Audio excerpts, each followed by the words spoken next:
UFC Mexico City. A pretty damn good card. There's some top fights on this one. Yeah. A bit top heavy. Very much so. There's but then saying that, there's a couple of good ones on the underside of the card. We'll start from the top, as we most often do. Brandon Moreno versus Brandon Royval. Battle of the Brandons. Moreno obviously won their first encounter by, I think it was a TKO, but Royval injured his shoulder. His shoulder popped out of the socket. But leading up to that point, Moreno was dominating. I rewatched it the other day. Moreno was absolutely dominating. It looked like he was just way too good, and Royval has no power.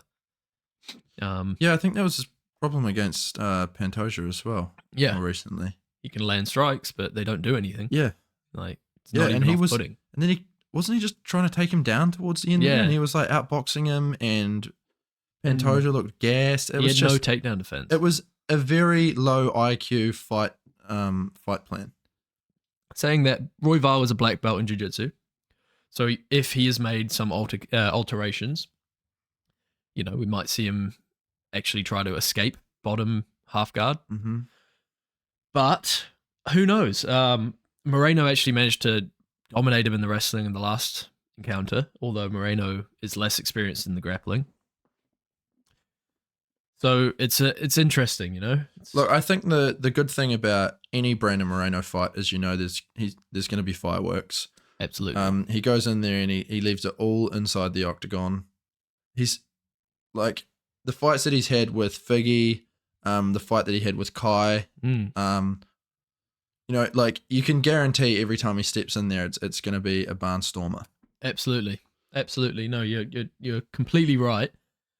Brandon Moreno is known for just being a fireball. Mm-hmm. That's why I love these lighter weight fights. And although I said that fight between Royval and Pantoja was pretty low IQ, it was pretty exciting nonetheless. Hell yeah. It's constant. So he's also got a bit of a reputation to uphold there as well. Yeah. So I think this is a great main event.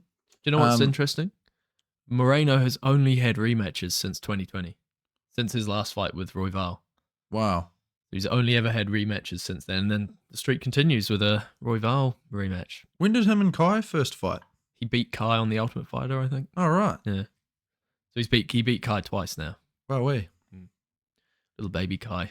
Poor bastard. And he's obviously beaten Royval. He's never beaten Pantoja. And that's 3 fights that he's never beaten Pantoja, which is going to be interesting. No, because you'd think if either of these guys win, it's a title shot next, right? Mm-hmm. But they've both lost to Pantoja twice. Yeah. So I think Cape is what needs to. We need him. Man. Manel, unfortunately, missed weight in that last fight. By a fair bit, wasn't it? Yes, I think a couple pounds at least. That was very unfortunate. It was a good opportunity for him, and obviously he's kind of missed out on that now. But if he can get a fight booked, maybe with the winner of this. Yep. Who knows? Or Kai. Yeah, because like you say, neither of these guys, they're both. What was it? Who was Moreno's last fight? It was Pantoja. And so was Brandon Royval's. Yeah. They're both bouncing back. They're both coming off losses to the champ. Do they deserve to just go straight back to it? That's the flyweight division just isn't deep enough. Saying that both of those fights were relatively close. They could have, the Moreno one could have gone either way. Yeah. I thought Moreno did enough, personally. But at the same time, Pantoja did land the bigger strikes in that fight. So, both of them could have gone either way. It's just, like you say, it isn't deep enough. We need new challenges. We need exciting new matchups. We can't just keep running the same fights back over and over. That's right, yeah. Rematches do get boring. Sometimes, like you say, when they're a close fight, or when someone gets injured, they make sense, i.e. the next fight that we're going to talk about. But if you just keep running back the same thing over and over again, fans start to lose interest. Even the fighters start to lose interest. Yeah. You don't want to be fighting the same guy over and over again. No. You want a new challenge. You want something new to prepare for. These guys want fresh blood, you know, and especially when maybe there's been some dominant victories by one side, and that, you know, and like in the case with Moreno and Pantoja, that's 3 wins he's got over him now. Mm-hmm.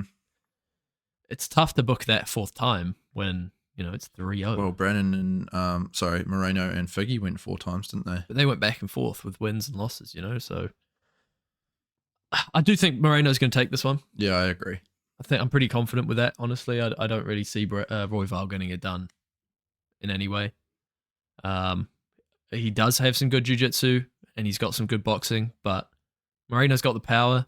He's also got the boxing and he's also got the jiu-jitsu. And he's got the experience. And he's got the experience, former title holder, that 5-round experience, you know? Mm-hmm. So I think Moreno's probably going to get a finish.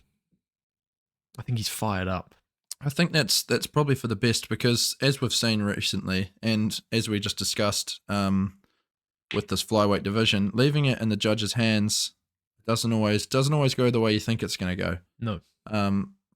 Like you said, you thought Moreno had done enough against his last fight against Pantoja. Got a loss. That's got to suck, especially with what was on the line. So, 100%. Yeah. There is one more factor that, you know, maybe there's a bit of pressure on him to carry the Mexico vibe. You know, they've got the PI opening up. He's one of their biggest stars. There's a bit of pressure on him to win, but he's always done well under the lights. So, you know, I doubt that that's going to really play too much of a factor. Assassin baby. The assassin baby. He's been killing since birth, yeah?